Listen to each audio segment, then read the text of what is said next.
En Cielos Abiertos, turradio.com, compartimos la palabra de Dios desde el auditorio de la Iglesia Pan de Vida para tu Corazón, con el pastor Dani Aguillón. Porque la palabra de Dios es viva y eficaz, y más cortante que toda espada de dos filos, y penetra hasta partir el alma y el espíritu, las coyunturas y los tuétanos, y discierne los pensamientos y las intenciones del corazón.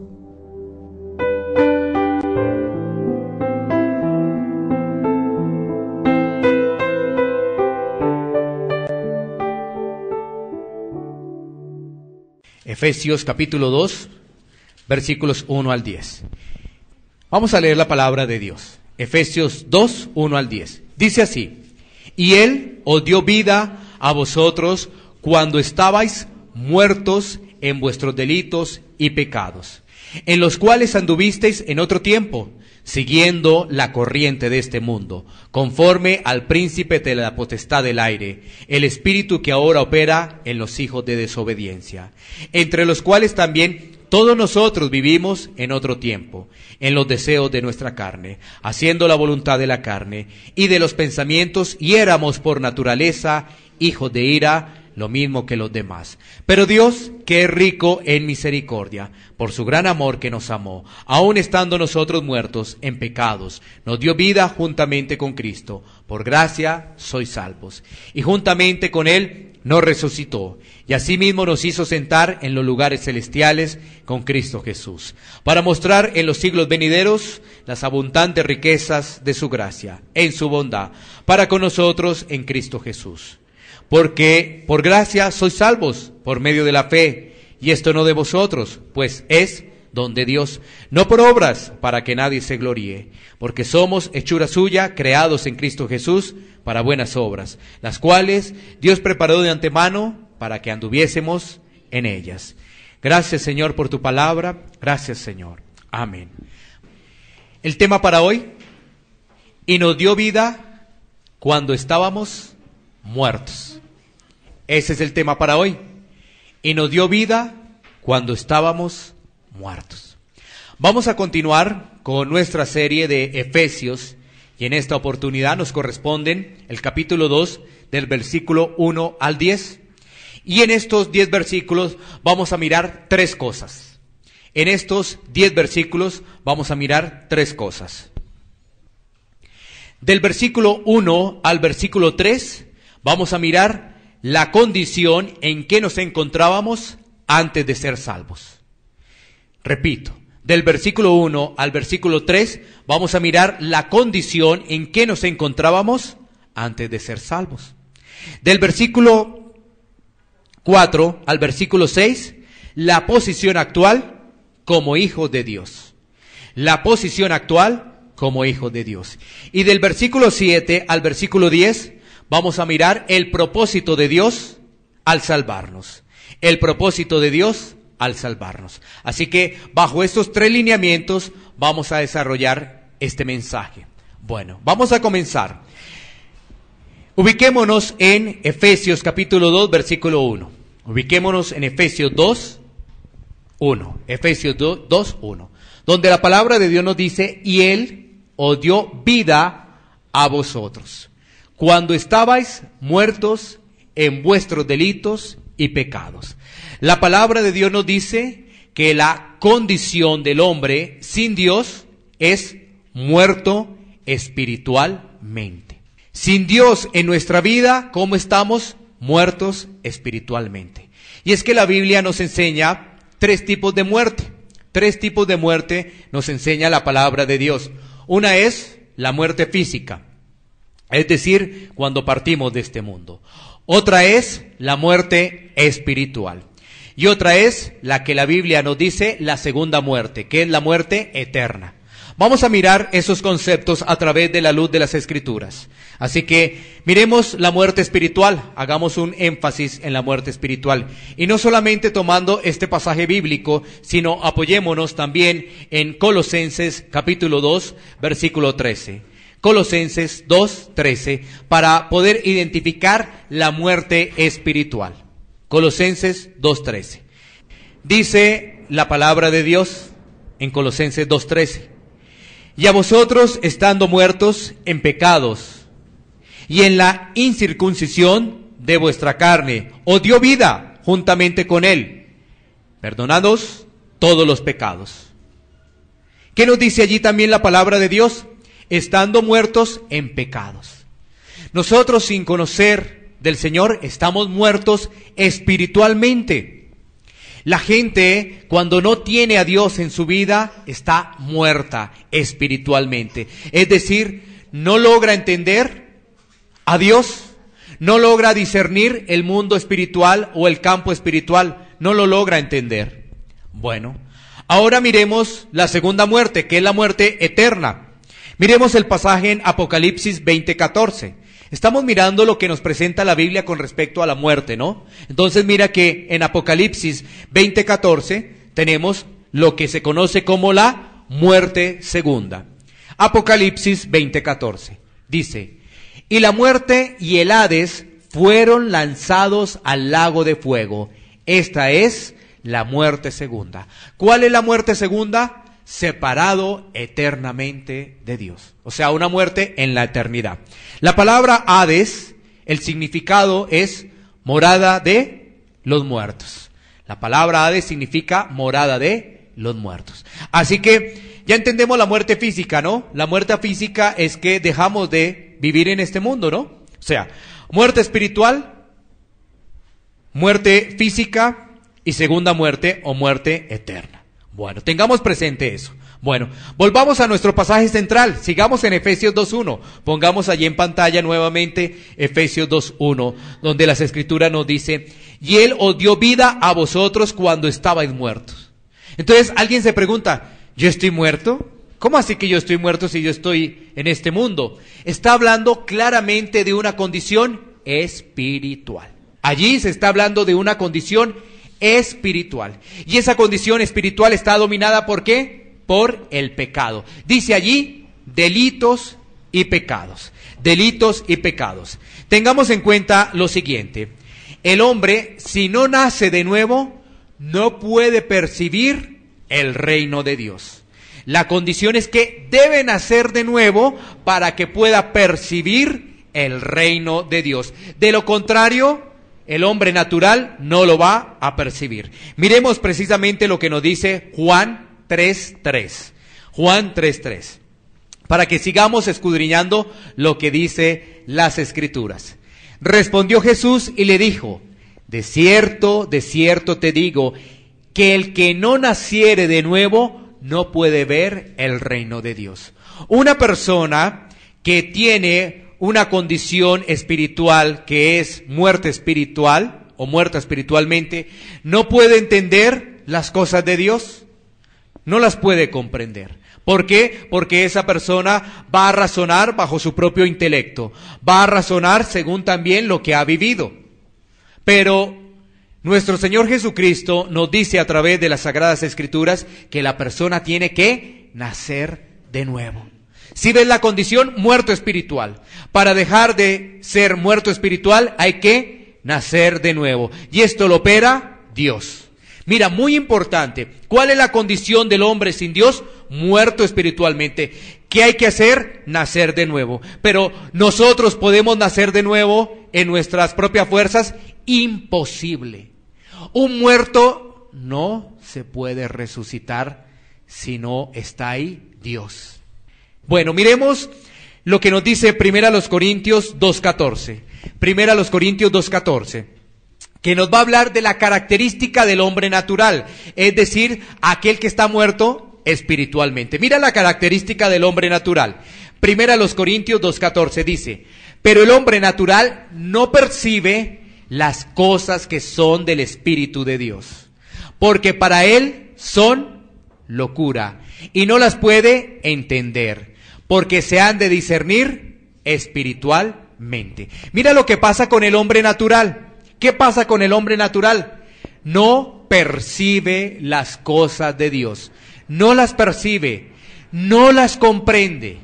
Quiere razonar bajo su propio entendimiento. No las percibe. Dice, ¿por qué? Porque para él son locura. Es decir, una persona puede tener la Biblia, ¿no?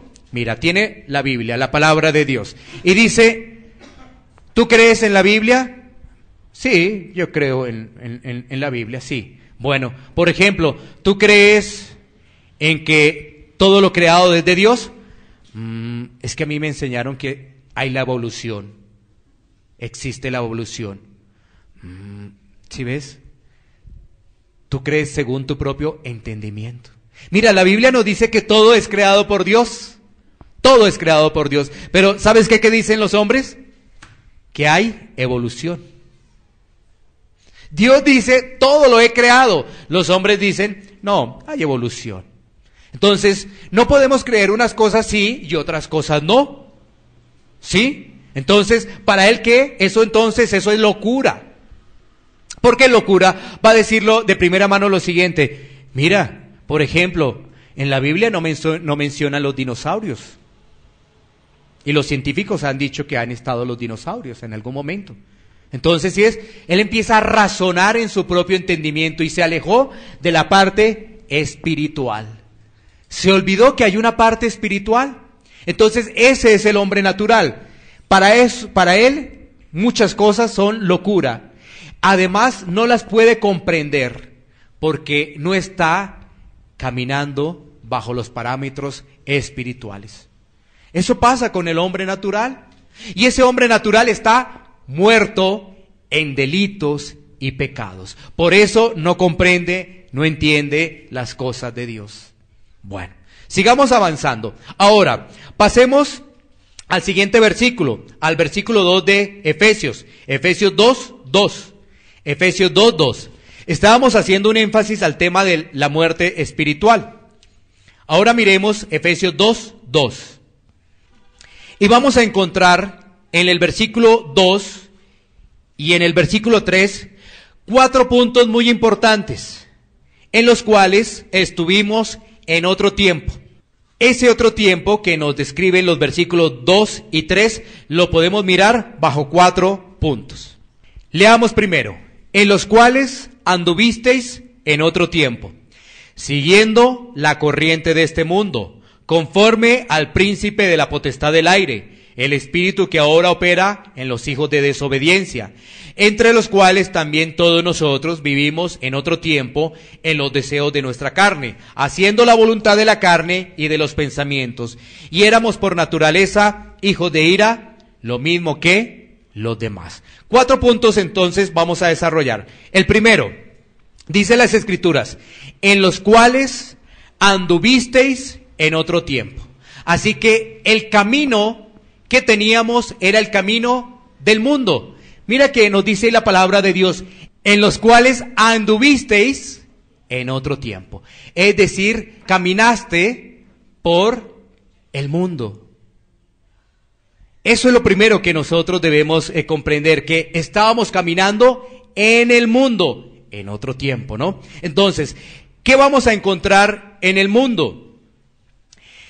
En el mundo vamos a encontrar, por ejemplo, una religiosidad, una moralidad, una vanagloria, vamos a encontrar filosofías, vamos a encontrar ideologías, todo eso es lo que hay en el mundo.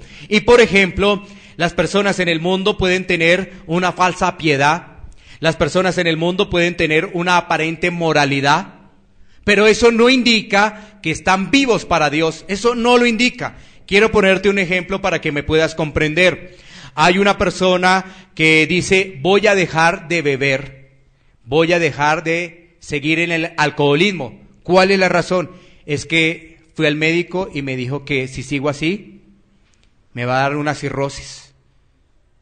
Me voy a enfermar. ¿Sí ves? O sea, mira, la persona deja eso que afecta a su organismo, no lo deja por cuestión del pecado, lo deja pensando aparentemente en su bienestar o en su salud. Pongamos otro ejemplo. Una persona va a sitios de prostitución y se da cuenta que allí puede ser contagiado por una enfermedad venérea. Y entonces dice, yo ya no vuelvo allá. ¿Sí? O sea, esa es una aparente moralidad. Pero ahí no están las cosas de Dios. No están las cosas de Dios, porque su cambio no tiene que ver con el reconocimiento del pecado. Su cambio tiene que ver con aparentemente sentirse mejor. Y esa es una moralidad que el mundo vende. Y entonces la gente se siente aparentemente bien.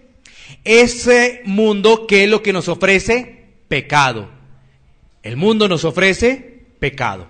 Ahora, el segundo punto es que nosotros, sin Dios, nos conformamos al espíritu del mundo. Nosotros, sin Dios, nos conformamos al espíritu del mundo.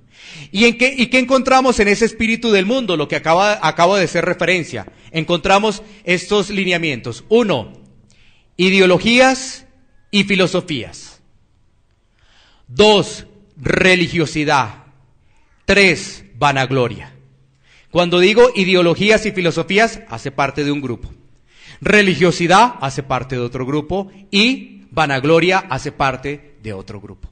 Ese es el espíritu del mundo, ¿no? Ideologías. Hemos hablado aquí en la congregación, por ejemplo, algo que se conoce como la ideología de género. Esa ideología de género hace que las personas puedan comprender que no se nace hombre o mujer, sino que con el tiempo pueden tomar una decisión de qué es lo que quieren ser. Eso es perverso, eso es pervertir la naturaleza de Dios. Hay ideologías, por ejemplo, que dicen, ¿sabes qué? No existe Dios. Entonces, eso se conoce como el ateísmo. No existe Dios, pero esas personas se les ha olvidado que ellos se ponen en lugar de Dios, porque ellos van a vivir según sus propias normas y reglas. O sea que ellos se ponen en el lugar de Dios. Es que como no hay Dios, yo puedo hacer lo que quiera, porque ahora yo también soy Dios, o yo soy un Dios. Eso es el ateísmo, ¿sí ves? Entonces, ideologías, filosofías, pero también está la religiosidad. Esa religiosidad es el intento del hombre por salvarse. El hombre busca religiones, busca conceptos, busca términos para salvarse. Pero la cuestión es que la Biblia nos dice que si Dios no viene a nuestra vida, no va a pasar nada. No vamos a tener salvación. Entonces, esa es la religiosidad. Y esa religiosidad está maquinada por Satanás. También, ¿cuál es la vanagloria? La vanagloria tiene que ver con las modas del mundo, ¿no? Es que, ¿sabes qué? El mundo nos vende tantas cosas. Debemos tener la ropa que salió de última colección. Debemos tener el aparato de tecnología que salió lo último, ¿no? O sea, el mundo nos vende eso, ¿no? Todo lo último, tengamos todo lo último. Y si no tenemos todo eso último, ya estamos atrasados, estamos out. No somos in, sino somos out. ¿Sí? Eso pasa cuando no tenemos eso. Mira, y esa corriente es de Satanás. Y mira, y uno dice, oye, yo soy libre, yo puedo comprar lo que quiera, yo puedo vestirme como quiera, yo puedo hacer lo que quiera. Y ¿sabes qué? Estamos esclavos de Satanás. Cuando el mundo nos gobierna, es que Satanás nos está gobernando. Entonces, esas modas, ¿no? Porque tú observas la televisión, hay que comprar esto, hay que comprar lo otro, tiene que ser bajo estas características, bajo las otras características, y tú vas y lo compras. Y te quedas endeudado. Y aparentemente tienes la felicidad. Tengo el celular de última tecnología, pero resulta que lo debes todo. Pero tú aparentemente eres feliz. Aparentemente, porque ¿sabes qué? Eso es lo que vende el mundo. Eso vende el mundo.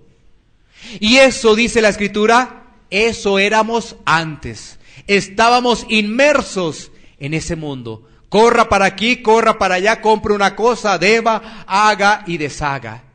Pendiente de las filosofías, entonces vamos a la universidad, vamos al colegio y el colegio nos dice evolución, nos dice ideología de género y todo lo creemos y después decimos, no es que esto es así, la Biblia no está diciendo la verdad, o sea que no hay un Dios.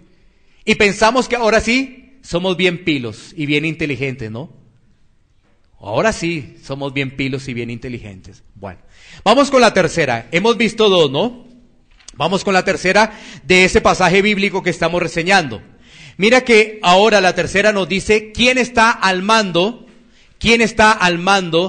de todas esas situaciones. Nos dice ahí, el príncipe de la potestad del aire. El príncipe de la potestad del aire. O sea, todas esas situaciones, la religiosidad, la vanagloria de la vida, es decir, estar en las modas, las ideologías, las filosofías, todo eso es maquinado por un ser. Su nombre es Satanás. Aquí lo describen como el príncipe. Mira que la palabra en griego de príncipe es la palabra arjón, que quiere decir que tiene autoridad. Autoridad. O sea, se le designa allí como príncipe de la potestad del aire es porque tiene autoridad. ¿Qué quiere decir? Que tiene demonios a su cargo. O sea que él no está solo, tiene demonios a su cargo. Y nos habla que esa potestad, que son los demonios, está en ¿qué? En el aire. Está en el aire. Entonces nos damos cuenta que las personas resultan, cuando están en el mundo, sirviéndole a Satanás. Y entonces tú dices, yo le estaba sirviendo a Satanás. Si estabas en el mundo, pues de alguna forma sí. Sí, claro. Porque estábamos bajo esa característica. Si ves, nuestros ojos tienen que ser despertados, porque si no, o tú le sirves a Dios o le sirves al mundo, o tú le sirves a la luz o le sirves a las tinieblas. ¿A quién le estás sirviendo? ¿Le estás sirviendo a Dios o le estás sirviendo a las tinieblas? Bueno, y el cuarto punto lo vemos en el versículo 3, que nos habla de ¿qué? Los deseos de nuestra carne. Los deseos de nuestra carne. Es decir, cuando la persona está en el mundo, vive bajo los deseos de la carne. Dice ahí la palabra de Dios en el versículo 3, entre los cuales también todos nosotros vivimos en otro tiempo en los deseos de nuestra carne, haciendo la voluntad de ¿qué? De la carne. O sea, viene el pensamiento y lo reproducimos. ¿Qué hace en este caso? Precisamente esos deseos de la carne. Llega el pensamiento a nuestra vida y lo ponemos a actuar. Pero eso está ¿qué? En la carne, en la carne. Entonces, pongámoslo bajo el ejemplo del mundo, ¿no? Sale el aparato de última tecnología. Tú dices, eso quiero tenerlo. Y tú vas y lo compras. Los deseos de la carne. Los deseos de la carne. Tú ves a una dama muy hermosa y tú dices, yo quiero tener esa dama. Haces eso. Pero resulta que estás casado. Qué problema tan grande y tan delicado. ¿Sí? Eso hace los deseos de la carne. Entonces tú obedeces la carne. Tú obedeces lo que observan tus ojos. Tú estás obedeciendo eso. Bueno, entonces, ahí están esos 4 puntos. ¿Cuáles son esos 4 puntos de esos versículos 2 y 3? 1, que estábamos andando bajo el camino del mundo, que nos conformamos al espíritu del mundo, conforme al príncipe de la potestad del aire, y estábamos viviendo según la carne, según esos versículos. Ahora pasemos a los versículos 4 al 6. Estos primeros versículos del 1 al 3 nos está haciendo referencia a la condición del hombre sin Dios, y que eso éramos antes. Es que eso éramos antes. No podemos decir, ay, no, es que yo nací ya sabiendo de que Cristo es mi Rey y mi Salvador. No, la Biblia me dice que todos hemos nacido bajo el tema de el pecado. Todos, absolutamente todos. Y que necesitamos es, en algún momento de nuestra vida, reconocer a Cristo. ¿Sí? Todos nacemos bajo pecado. Uno ve a los bebecitos, los ve bonitos, hermosos, y uno dice, qué hermoso es ese angelito. Pero, ¿sabes qué? Tenemos que llevar todo eso a la Biblia. Y la Biblia nos dice que todos han nacido con pecado. ¿El bebecito? Sí, sí. Él tiene que reconocer a Cristo. ¿Sí? Si ves, ahí nos cambia todo el concepto, ¿no? Porque eso dice la Biblia. El concepto de nosotros es, los demás dicen, Él es un angelito de Dios. Sí, Él es un angelito de Dios. Pero la Biblia nos dice que todos nacemos bajo pecado. Y que llegará el momento en que ese bebecito va a crecer y va a decir, yo necesito de Cristo. Yo necesito de un Salvador. Bueno, sigamos avanzando. Ahora pasemos a los versículos 4 al 6 para mirar la posición actual. Vamos a mirar ese contraste, ¿no? Ese contraste. Después de estar muertos en delitos y pecados, ¿qué es lo que sucede a aquella persona que recibe a Jesús como Señor y como Salvador? Versículos 4 al 6. Miremos. Dice: pero Dios, que es rico en misericordia por su gran amor con que nos amó, aun estando nosotros muertos en pecados, nos dio vida juntamente con Cristo. Por gracia sois salvos, y juntamente con Él nos resucitó, y asimismo nos hizo sentar en los lugares celestiales con Cristo Jesús. En esos 3 versículos también vamos a encontrar 3 elementos muy importantes. ¿Cuáles son esos 3 elementos muy importantes? 1, nos da vida. 2, nos resucita. 3, nos hace sentar en los lugares celestiales. 3 puntos de ese contraste. 1, ¿qué hace el Señor? Nos da vida, nos resucita y nos hace sentar en los lugares celestiales. Esa es la condición. Cuando nosotros conocemos del Señor, es decir, cuando Él viene a nuestra vida, ¿qué pasa? Como estamos muertos espiritualmente, nos da vida. Y ese es un proceso ¿de qué? De regeneración. Es decir, nos resucita. Cambia nuestra condición. De servir al diablo, ahora servimos a Dios. Y nos hace sentar en los lugares celestiales. Miremos entonces esos versículos. El versículo 4 nos dice: pero Dios, que es rico en misericordia por su gran amor con que nos amó. Alguien podría decir: es que el Señor tenía que salvarme. El Señor tiene que salvarme. Y mira, lo que ocurre allí es que el Señor muestra su amor, porque no merecíamos la salvación. No la merecíamos. Tú dirás, pero ¿por qué? Acabamos de ver la condición del ser humano, muerto en delitos y pecados. No la merecíamos. No merecíamos esa salvación. Y entonces el versículo 4 nos dice, la característica es que el Señor es rico en misericordia por su gran amor. ¿Qué pasa? Por ese gran amor que, con que nos ama, nos salva.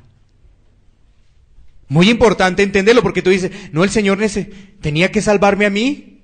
No. ¿Sabes qué? Que no. Ahí está el amor.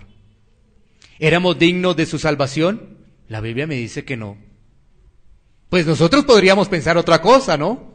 Pero tenemos que ir a la palabra de Dios. La palabra de Dios. En el siguiente versículo nos dice: aun estando nosotros muertos en pecados. Esa es la condición del ser humano sin Dios, muertos en pecados. Y entonces, ¿qué hace Dios? Dice, nos dio vida juntamente con Cristo. Es que la salvación es en Cristo. Por medio de Cristo. Necesitamos a Cristo. ¿Cuál es nuestro Salvador? Cristo. ¿Qué tenemos nosotros que entender? Que sin Cristo estamos muertos en delitos y pecados. ¿Cuál es nuestra condición? Muertos espiritualmente sin Cristo. Entonces yo digo, estoy muerto. Necesito que Cristo me resucite. Necesito entender que mi vida era del mundo. Ahora lo comprendo y necesito que Dios esté en mi vida. Y nos dice ahí que por gracia sois salvos. La gracia de Dios. ¿Qué es la gracia de Dios? ¿Qué es la gracia? Un regalo inmerecido. ¿Qué es la gracia de Dios? Es que nosotros no merecíamos eso. No merecíamos ese regalo. Pero Dios, que es rico en misericordia, mostró allí su amor. Bueno, y mira lo que nos dice el versículo 6. Y juntamente con Él nos resucitó y asimismo nos hizo sentar en los lugares celestiales con Cristo Jesús. Mira, la palabra de Dios nos está diciendo lo siguiente. El mismo poder que operó en Jesucristo para levantarlo de la tumba es el mismo poder que opera en los hijos de Dios para llevarlos a una vida con Cristo. Es el mismo poder. Mira, una persona que está allí, muerta en delitos y pecados, llega el Señor, le da vida, lo resucita. Ese mismo poder fue el que operó en Jesús. Es el mismo poder. Recordemos cuando vemos las Sagradas Escrituras, leemos que Jesucristo es crucificado, que Jesucristo muere y al tercer día resucitó. Y eso pasó con los hijos de Dios, eso pasa con nosotros. Ese mismo poder tan maravilloso, ese mismo poder de Dios que utilizó el Señor para su Hijo, es también para con nosotros. Qué hermoso es eso. Qué hermoso es poderlo comprender. Qué hermoso es poder entender ese campo espiritual, donde uno dice, ese mismo poder que obró en Jesucristo para levantarlo de los muertos, está en mí. Gloria a Dios. No es para orgullo, no es para jactancia, es para humildad. Y es para poder entender que eso no lo merecíamos. No lo merecíamos, pero por su amor, por su misericordia, el Señor que nos ha salvado.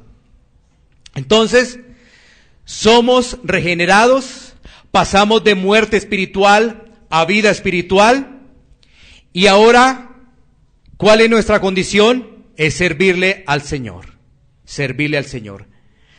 Antes estábamos muertos, ahora estamos vivos. Antes estábamos con el diablo, ahora estamos con Dios. Antes andábamos en la carne, ahora vivimos en el Espíritu. Mira eso, muy interesante. Antes estábamos muertos, ahora estamos vivos.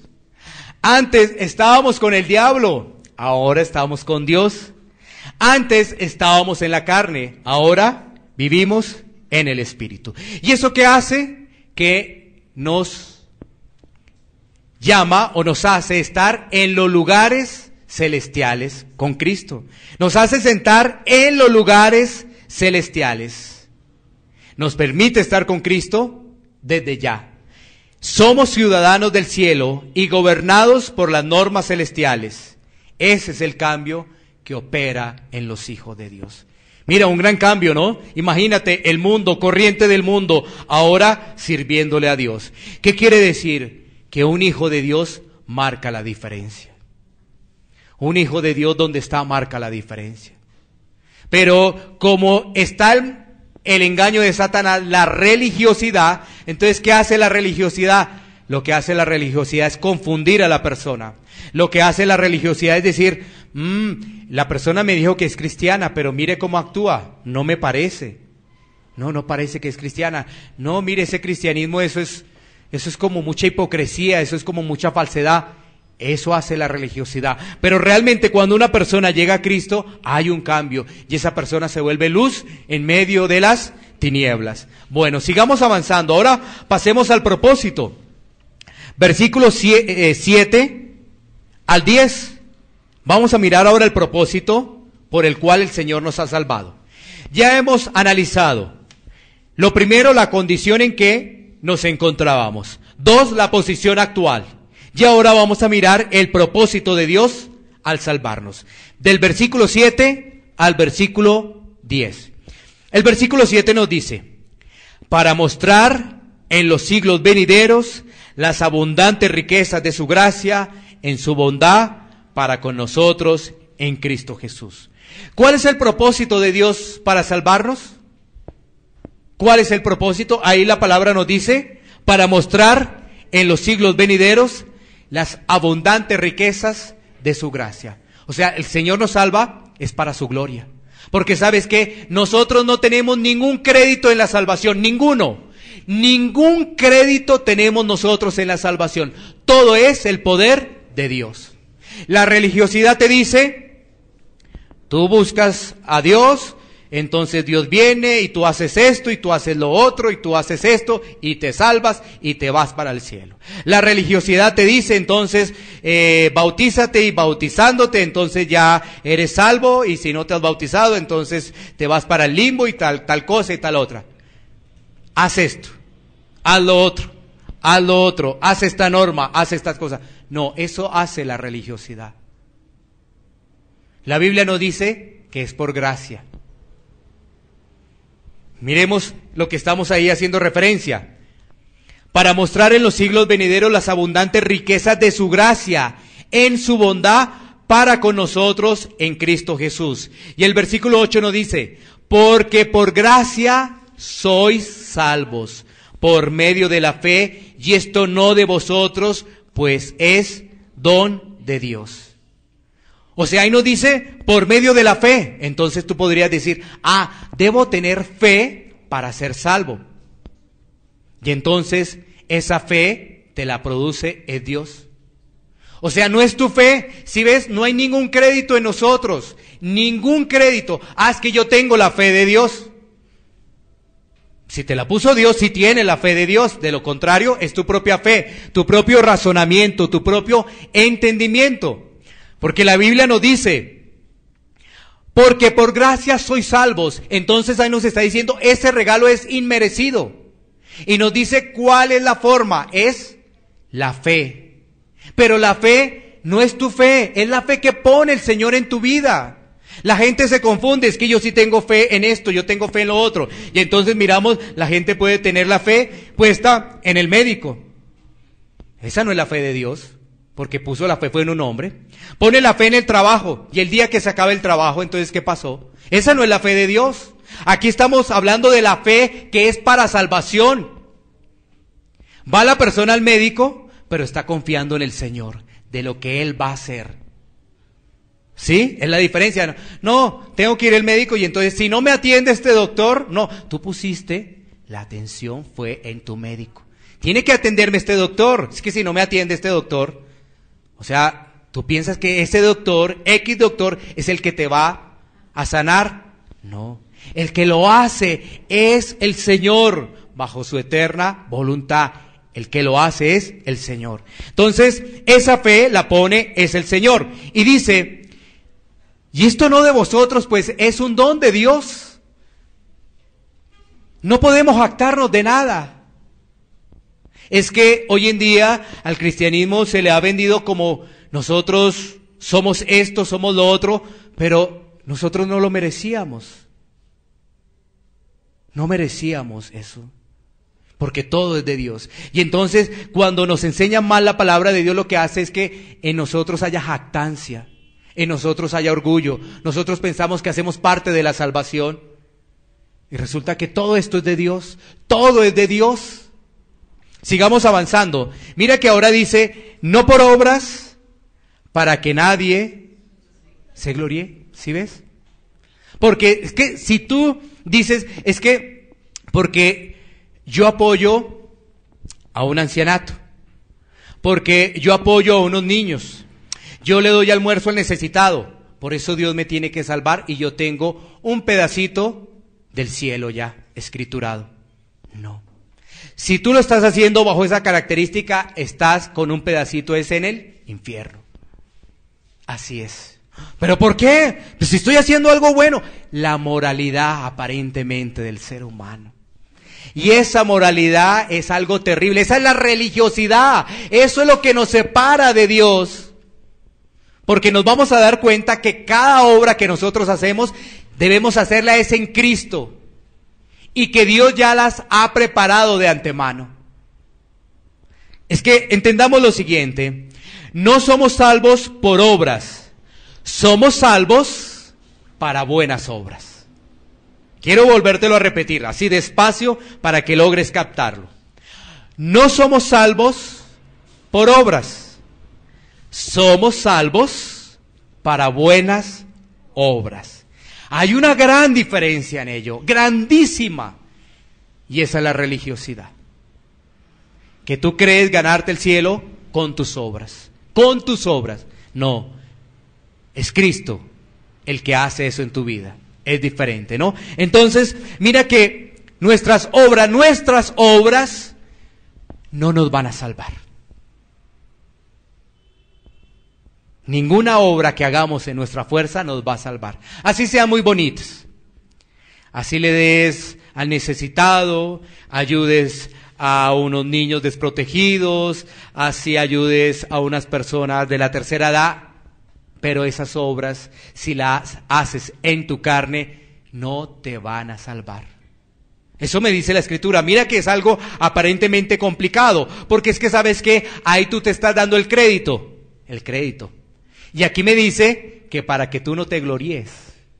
Entonces eso es toda una contradicción. Si yo me doy el crédito, estoy contradiciendo las Escrituras. O sea que estoy desviado de las Escrituras. Porque yo hice. Y entonces voy a las Escrituras y me dice, nada de eso, para que no te gloríes. Déjamelo todo a mí. La salvación es de Dios. Sigamos avanzando. Entonces viene el versículo 10. El versículo 10 nos dice, porque somos hechura suya, creados en Cristo Jesús para buenas obras, las cuales Dios preparó de antemano para que anduviésemos en ellas. Entonces alguien desprevenidamente podría decir, pero si ves, ahí dice buenas obras, y entonces ¿qué? ¿Cómo es la situación? ¿Cómo se me explica eso? Entonces tenemos que mirar, como se dice popularmente, con lupa ese versículo. Y mira lo que nos dice, porque somos hechura suya.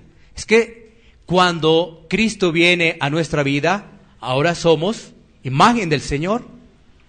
Y dice ahí, creados en Cristo, es que ahora le pertenecemos a Cristo. Y entonces, ¿sabes qué hace el Señor? Nos prepara las obras. Él nos las prepara para que nosotros las desarrollemos. Él nos las preparó. ¿Hay jactancia en eso? Es que Él nos las preparó. ¿Son mis obras? No, Él me las preparó. ¿Sí ves la diferencia? Él me las preparó para que yo las haga. ¿Fueron mis obras? No. Fue que Él me las preparó para que yo las desarrolle. Ahí está la diferencia, ¿sí ves? No son mis obras, son las que Él me preparó en Cristo Jesús para que yo las pueda desarrollar. Entonces, ahora ahí sí entendemos el concepto. Somos salvos para buenas obras. Ahora sí entendemos ese concepto. Somos salvos para buenas obras.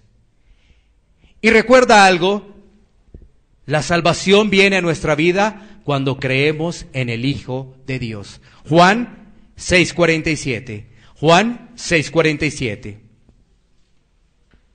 La palabra de Dios nos dice, de cierto os digo, el que cree en mí tiene vida eterna. El que cree en Jesús. Mira, ¿qué debe creer esa persona? Esa persona debe creer, uno, que está consumido en delitos y pecados. Esa persona debe entender que es un pecador. ¿Tú entendiste ese concepto? Sin conocer de Dios, ¿somos pecadores? Debemos tener muy claro ese concepto, porque si no, de pronto está la salvación, pero a nuestra forma. Y esa salvación a nuestra forma de vida nos llevas para otro lado. ¿Sí? Entonces, que somos pecadores. Listo. Segundo, que necesitamos quien nos salve. Y ese Salvador es Cristo, el que murió en la cruz por nuestros pecados. Debemos comprender muy bien esos conceptos, porque sabes que la gente viene a Cristo generalmente a que me arregle mi trabajo, arregle mi situación familiar, pero la gente no viene a Cristo porque necesita un cambio, la salvación. Ahí está el problema. Mira, esto es, la gente, oye, vente para Cristo, ¿por qué? Porque, pues, Él te va a dar trabajo. No tienes trabajo, Él te lo va a dar, confía en Él que Él te lo va a dar. La gente va y acepta la invitación y va y se acerca a Cristo. No, ¿sabes qué? Mira, Él te va a arreglar el matrimonio, Él te lo va a arreglar, confía en Él que Él te lo va a arreglar. No. Tú te acercas a Cristo para recibir la salvación. Y ahí hay un cambio ya después vendrán otras cosas, ¿no? Pero es que se nos dice lo que no es, y ahí cambia todo. Entonces, ¿qué sucede? La persona aparentemente viene a Cristo, las cosas se dieron, pero después volvieron y se separaron, entonces la persona se fue otra vez para el mundo. Nunca ha tenido una verdadera conversión, nunca ha nacido de nuevo, sigue pensando en su propia opinión. Pero cuando a la persona se le dice, oye, es que tú estás muerto espiritualmente, vives en delitos y pecados, vives al servicio de Satanás, y la persona lo comprende, dice, yo necesito un Salvador, y ese Salvador es Cristo. Si ves, ahí no te está hablando del trabajo, no te está hablando del dinero, no te está hablando de la familia, no te está hablando de nada de eso, te está hablando de la eternidad, te está hablando de que si te vas sin Cristo, te vas para el infierno. Eso es. Pero como ese mensaje aparentemente puede ser duro, tocó suavizarlo para algunos, ¿no? Entonces, metámosle el matrimonio, metámosle el trabajo, metámosle esto. Y entonces ahí cambió todo. Cambió todo. Por eso hay falsas conversiones. Falsas conversiones es una persona que aparentemente cree en Cristo, pero sus actuaciones dicen otra cosa. ¿Sí? Esas son esas falsas conversiones. Es decir, esa persona no ha nacido de nuevo. Y entonces entendemos que si nacemos de nuevo, vamos a tener buenas obras. Esas buenas obras se llaman el fruto. O sea, damos fruto. Un cristiano da fruto. Eso es un cristiano, una persona que da fruto. Un cristiano que no dé fruto, pues ¿qué viene siendo? ¿Un hombre natural? Claro, porque el cristiano da fruto, la Escritura nos dice, el creyente da fruto, entonces tú puedes decir, soy cristiano, listo, entonces, el fruto. ¿Qué hizo Jesús con sus discípulos? Los preparó para que dieran fruto. Eso hizo Jesús, los preparó para que ellos dieran fruto. ¿Y qué fruto dieron? El impacto de llevar el evangelio, hablar de Dios, ser unas personas apartadas del mundo. Ya dejaron atrás ¿qué? Su vieja vida, ahora tienen una nueva vida. Eso pasó con la iglesia primitiva. Tú te vas a dar cuenta que, por ejemplo, en el libro de Hechos, específicamente, por ejemplo, en el capítulo 2, te vas a dar cuenta que ellos convivían. Dejaron muchas cosas y ¿sabes qué? Las unieron para que todos fueran una familia. ¿Cómo se puede hacer eso? Porque eso de primera mano no es entendible, ¿no? ¿Cómo así? Yo de alguna forma hasta dejo mi familia para irme a otra familia. ¿Cómo así? Eso es el fruto, eso es entender que son personas que han sido cambiadas y que ahora se preocupan por los demás. ¿Se preocupan por los demás? ¿Están pendientes de los demás? Eso hacía la iglesia primitiva. Eso es el fruto. No es solamente, mira, tú crees en Cristo, sí. Ahora, tú crees en Cristo, llegó el momento ¿para qué? Para que irradie la luz. Entonces tú te preparas, tú te discipulas, irradia la luz. Y la luz es Cristo. Bueno, miremos estos dos puntos de aplicación en esta parte final. Cuán grande es la salvación, pero qué grande es la responsabilidad que tenemos. La salvación es algo maravilloso, pero la responsabilidad que tenemos los hijos de Dios también es algo que debemos resaltar. Porque tú te identificas con Cristo, listo. Ahora tú estás siendo ejemplo ante los demás. Y si no lo eres, entonces ya sería, ¿qué irresponsabilidad tan grande tienes, más bien, que estás cometiendo? ¿Sí? Tú te identificas con Cristo, listo, excelente. Date cuenta que tienes una gran responsabilidad. Porque estás siendo embajador de Cristo. Entonces tú dices, yo soy cristiano. Va y compras algo y lo quedas debiendo. Y no lo pagas. ¡Qué irresponsabilidad! ¿Sí ves? Cristiano no. Pero ¿sabes qué? Eso lo utiliza Satanás para decir, si ves, por eso no te vuelvas cristiano. Porque mira cómo engañan esos cristianos. No te vuelvas cristiano. ¿Sabes qué? Si ves, por eso no vayas a la iglesia. Porque mire, te van a lavar el cerebro. Eso lo aprovecha Satanás. Pero tú ya entiendes que es un cristiano. Un cristiano es uno que se aparta del mundo, de todos esos vicios del mundo. Ah, es diferente. Y vas a encontrarlos. Por supuesto que sí. Entonces démonos cuenta de la gran responsabilidad que hay. Y el segundo punto de la aplicación, ¿perciben los demás que tú has sido liberado de la esclavitud del mundo? ¿Perciben los demás que tú has sido liberado de la esclavitud del mundo? Si tú te identificas como cristiano, la gente te va a estar observando. Observa tus pasos, observa tus palabras, o escucha mejor tus palabras, cada una de tus acciones. El mundo es rápido para juzgar, ¿no? Pero ¿sabes qué? En Cristo tenemos oportunidad. El mundo no perdona a los asesinos. ¿Tú sí sabías que un asesino que va a Cristo, Cristo lo perdona? Eso es el mundo, ¿sí ves? Esa es la gracia. El mundo condena al homosexual, pero si ese homosexual se arrepiente, cambia su vida y va a Cristo, es una nueva persona. Así es de claro. Pero ¿sabes qué hacemos nosotros? Tenemos un adúltero, un borracho y un homosexual. Y entonces decimos, quizás el borracho no es tan pecador, el adúltero más o menos, pero el homosexual sí se va para el infierno. Y resulta que todos tres están en la misma condición. Todos tres están en la misma condición, la misma, igual. Entonces, el ser humano estratifica los pecados, ¿no? Lamentablemente. Pero cuando estamos en Cristo, nos damos cuenta que los tres ejemplos que mencioné, todos están muertos espiritualmente. Y todos tres necesitan de Cristo. Y si se arrepienten, todos tres se van con Cristo. Adúltero, borracho, homosexual, se va con Cristo si se arrepienten. Gloria a Dios. Y el mundo, unos lo aceptan, otros no, otros son doble moral, tal cosa, tal otra. Pero la Biblia nos dice que si se arrepienten, son bienvenidos al reino de los cielos. Qué hermoso es esto. Y Pablo dice, el apóstol Pablo dice, y esto éramos antes. ¿A qué se refiere? A que andábamos en esos pecados.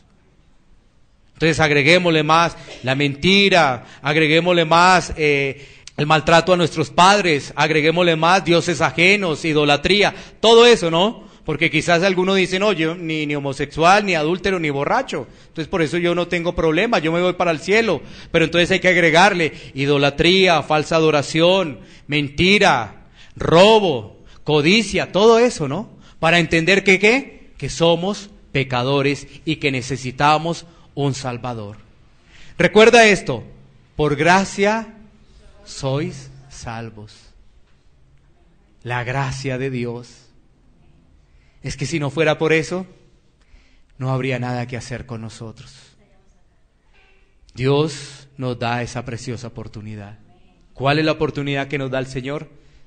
De escuchar su palabra y que eso haga reflexionar nuestros corazones y que los que piensan que no son pecadores puedan decir, sí soy un pecador y necesito un Salvador. Iglesia Pan de Vida para tu Corazón, Barrio Castilla en Bogotá, Colombia. Calle Octava bis A, número 7735, segundo piso. Sitio web www.pandevidaparatucorazon.com. Porque la palabra de Dios es viva y eficaz, y más cortante que toda espada de dos filos, y penetra hasta partir el alma y el espíritu, las coyunturas y los tuétanos, y discierne los pensamientos y las intenciones del corazón.